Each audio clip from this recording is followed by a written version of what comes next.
The Adventures of Uncle Jimmy, a Warner Brothers radio production starring William Farnum. Original story and direction by Edward Lynn.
Uncle Jimmy, or even the stewards, dreamed that the drama of their lives would suddenly be acted not just on one stage, but two.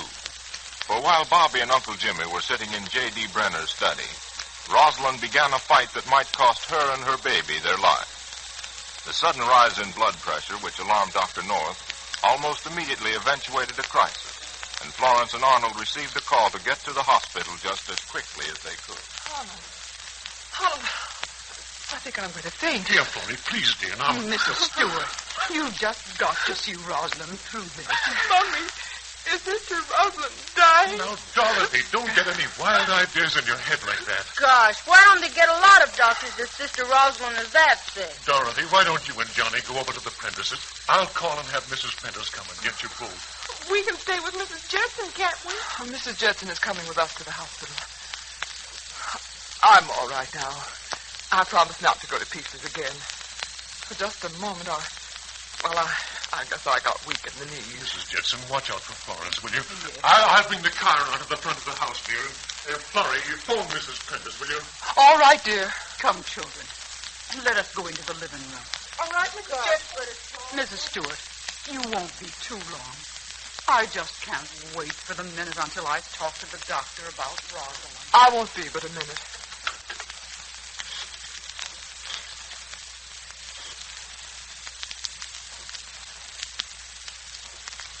Get in, Florrie.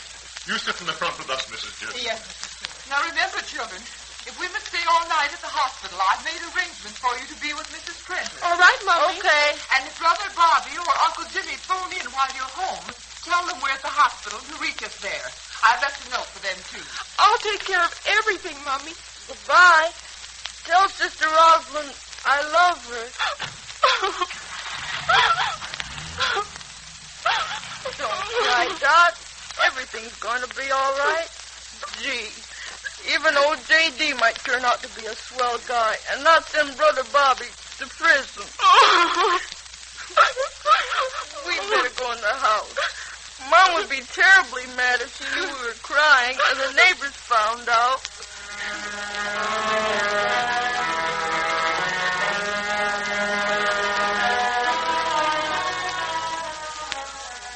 Mr. Brenner, we're going round and round and round. If you're not careful, I'm going to accuse you of having a very strange kind of heart. I don't give two hooks and hitties what you think, Mr. Brown. Look, Uncle Jimmy, let's get out of here. If I have to go to prison, I'll go to prison. But I won't stand here. No, you won't you? Well, just what do you intend to do? Just what I told you. If you didn't hear me, you must be deaf. And dumb, if you can't offer a word of sympathy for the torture I'm going through. And blind, If you can't see that you're crucifying me and Mom and Dad and Rosalind, our whole family. The boy's right, Mr. Brenner. You're acting just like you were God Almighty yourself. You've taken the attitude that this boy's life and his future are in your hands. Now, in just a minute, I'm going to lose the little patience left me And do what, Francis? well, straighten you out on just what your relationship is to your fellow man and your conscience. A thief is a thief. And stolen money is stolen money. Uncle Jimmy, if you're not getting out of here, I am. I think if I were in your shoes, Robert Stewart, I wouldn't be quite so high and mighty about the whole thing. Mr. Brenner, the boy has admitted his guilt. He's made a clean confession of the whole sorry mess. His father has resigned from your firm, and now once and for all, you're through with the Stewarts. Certainly that should make you happy. I don't remember saying that parting with Arnold Stewart, and mind you, that was his own doing, made me happy. Uncle Jimmy, Now, please. just a minute, Bobby. Mr. Brenner, I'm going to advise Mr. Stewart to allow you to bring action against Bobby. I think any court of law would be very interested to know that you had accepted the return of that $500 and given Arnold Stewart a receipt for it. How do I know what other monies were taken by this young... I wouldn't say that if I were you, Don't J.D. you dare call me J.D. I wouldn't say it if I were you, J.D., because I'm just liable to take a sock at you, see? Careful, Bobby, careful.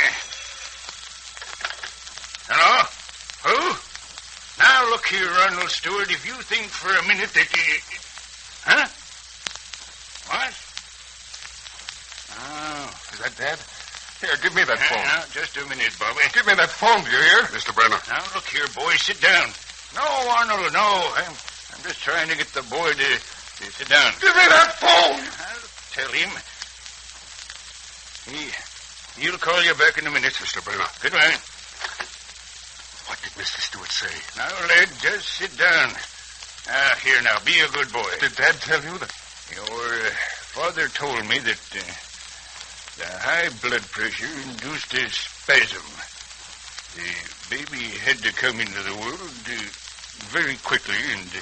The baby? Yes, the baby died. God rest the soul of that little one. Is Rosalind all right? Rosalind is alive. No. No. She mustn't die, too. No. Steady, lad. Steady. Mr. Brenner, will you call a taxi for us? I guess the boy's in no condition to drive. If you will both ride in the same car with me, I consider it a privilege to take you both to the hospital. My son. It was a boy, wasn't it? Yes, Bobby. My wife. Dying. Mr. Brenner, you just press those charges for all they're worth. I hope I do get sent to prison. Away from everybody, everything, for the rest of my life.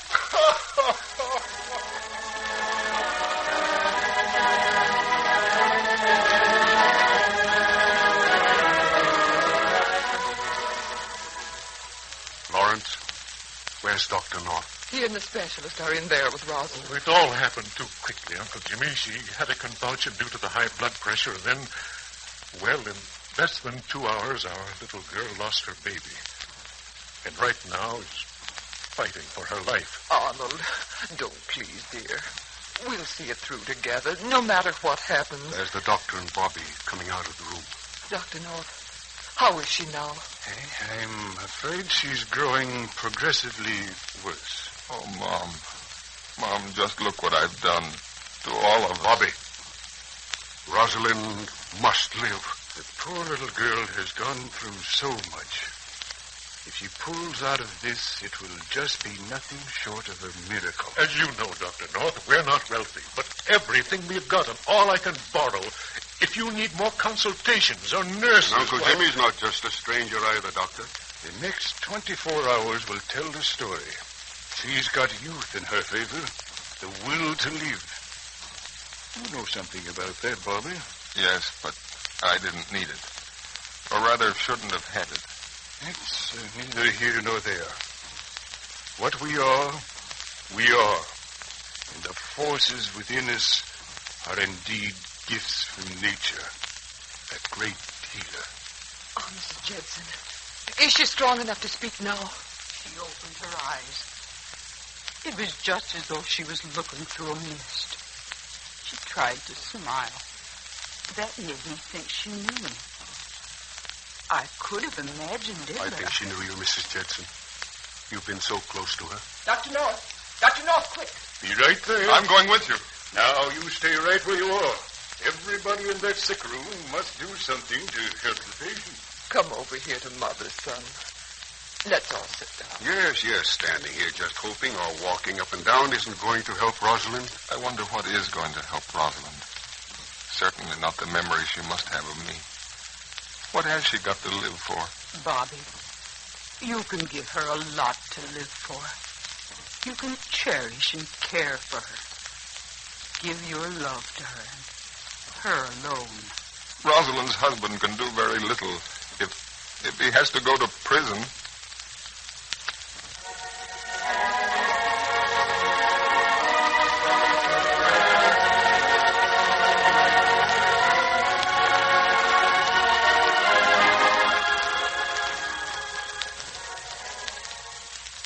Now, I'd advise all but Mrs. Judson to go home and get some sleep.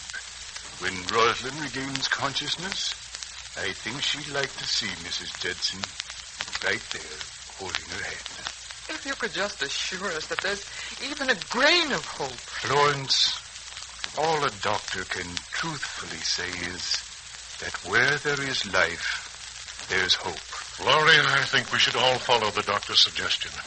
Come on, Bobby, and Mother, don't forget to call Dorothy, Mrs. Prentice's. She phoned in here at least half a dozen times. All right, dear. Just a minute, I get home. Coming, Uncle Jimmy? Why, I just think I'll sit here in the waiting room. Maybe doze off a bit. I'll feel a heap sight better if I know you where I can call you, Uncle Jimmy. I'll order a bed to be put in the room for you, Mrs. Judson. Thank you, Doctor. Well, my dear, I know that our little girl is in good hands. And if she comes out of this, I can't offer her much. But she shan't ever again feel that she's just Bobby's wife. Mrs. Stewart, it's troubles like these that bring us all a little closer together. I gotta go now. Try and get some sleep, Mrs. Stewart. You, too, Mr. Stewart. Bobby, be a brave boy. I will, Mother Judson. Good night, Mrs. Judson. Come on, Florrie. Coming on. Uncle Jimmy, you've lived a long time. You've seen babies born and babies die. What will happen to all of us if... I've been thinking the same thing. What will happen to all of us if Rosalind should follow her baby? Well, I can speak only for myself. I think I should suddenly realize that I'm a very lonely, old man.